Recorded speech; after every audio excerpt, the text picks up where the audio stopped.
अनुग्रहित दिन के लिए प्रभु को धन्यवाद देते हैं और सारी महिमा प्रभु को देते हुए आप सभी का वचन की सेवा में स्वागत करते हैं।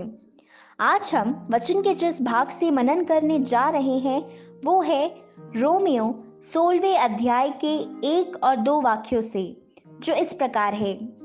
मैं तुमसे फीबे के लिए, जो हमारी बहन है और किंक्रिया की कलीसिया की सेविका है, विनती करता हूँ कि तुम जैसा कि पवित्र लोगों को चाहिए उसे प्रभु में ग्रहण करो, और जिस किसी बात में उसको तुम्हारी आवश्यकता हो उसकी सहायता करो, क्योंकि वह भी बहुतों को वरन मेरी भी उपकार करने वाली रही है।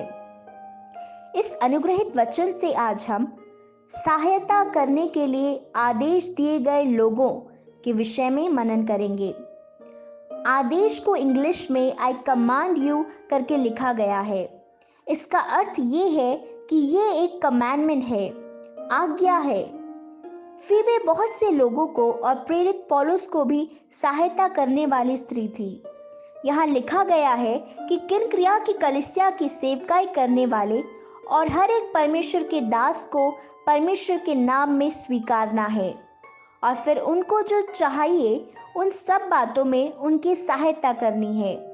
प्रेरित उस कलीसिया के लोगों को ये कहकर उत्साहित कर रहा है। हाँ प्रियो, हम सब बिना किसी स्वार्थ के सहायता करने के लिए चुने हुए लोग हैं, ये हम समझने पाए। कुछ लोग कहते हैं जब हम ज्ञान को बांटते हैं तो ज्ञान बढ़ता है, लेकिन कुछ लोग कहते हैं यदि आप अपना ज्ञान बांटेंगे तो वो कम हो जाएगा। हमारे जीवन की अनेक प्रकार की चिंताओं के आधार में हम बहुत सी ज्ञान की बातों को छुपा के रख देते हैं। प्रियो, हम हमारे वचनों से, कार्यों से अनेकों को सहायता देने के लिए आदेश दिए गए हैं। बिना किसी प्रतिफल की इच्छा रखते हुए हम दूसरों की सहायता करने पाए। वो सहायता अनेकों के लिए एक बड़ा अनुग्रह, आश्वासन, छुटकारा, उन्नति पाने का कारण बनने पाए। मैं एक छोटी सी कहानी आपके साथ बांटना चाहूँगा।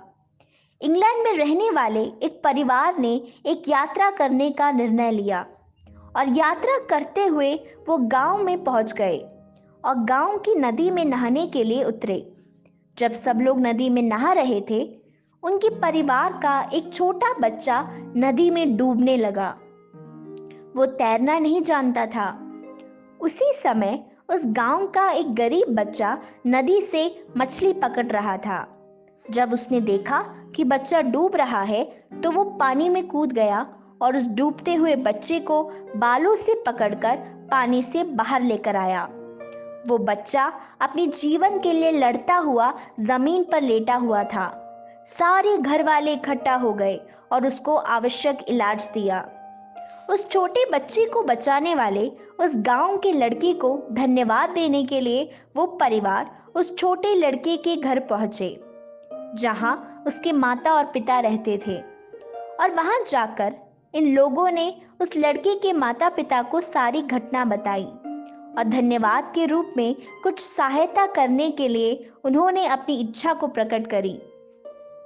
लेकिन उस छोटे लड़के के माता पिता गरीब तो थे, पर उनके पास एक निर्मल मन था।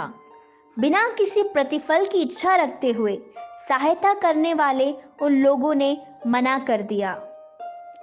लेकिन जो अतिथि थे वो उन लोगों को खाली हाथ नहीं जाने देना चाहते थे। तब उन लोगों ने इस प्रकार बोला कि हम इस बच्चे को अपने साथ ले जाकर पढ़ा लेंगे, क्या आप इसके लिए मानेंगे? ये सुनते ही माता पिता बहुत दुखी हो गए, लेकिन जो माता पिता नहीं कर सकते वो ये लोग कर लेंगे सोचकर और उनके बच्चे के अच्छे भविष्य को सोचकर उन्होंने उनकी इच्छा को स्वीकारा। अतिथि उस छोटे लड़के के साथ अपने घर पर वापस चले गए। क्या आप जानते हैं फिर क्या हुआ? जिस बच्चे को डूबने से बचाया गया था वो आगे चलकर ब्रिटिश का प्रधानमंत्री विंस्टन चर्चिल बन गए। और आप जानते हैं जिस लड़के ने उन्हें बचाया था वो पेनिसिलिन एंटीबायोटिक के खोज करने वाले अलेक्जेंडर फ्लेमिंग थे। हाँ प्रियो, हम दूसरों की बिना किसी प्रतिफल की इच्छा रखे सहायता करें। परमेश्वर का धार्मिकता और न्याय है।